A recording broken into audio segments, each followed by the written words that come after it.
Welcome to week 3 in rural valuation. In this week, we do the most practical aspect of the course, probably for most people. And that is we're going to be looking at the nuts and bolts, the practicalities of a property inspection. Now, most of the notes in the study guide relate primarily to grazing properties, but the ideas are quite general and applicable to other rural enterprises.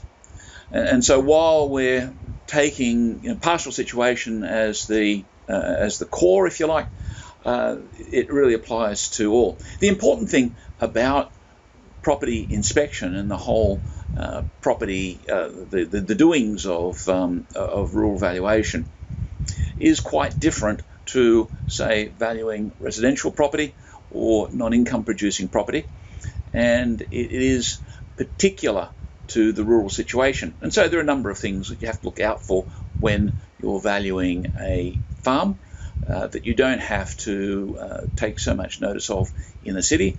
Things like the importance of having good ground clearance on your vehicle and probably a shovel or a spade and preferably a winch in the back of your vehicle, or maybe on the front of your vehicle for doing your property inspection, that sort of thing. But I hope you enjoy this module.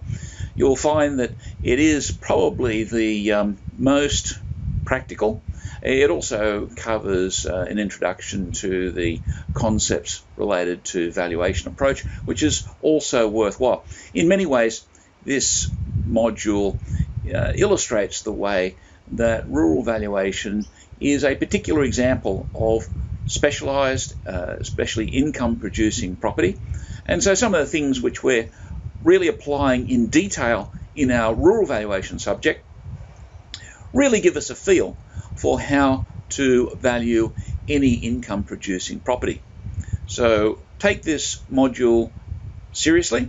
Most of you by now hopefully will be well along the way to organising an inspection with a practicing valuer.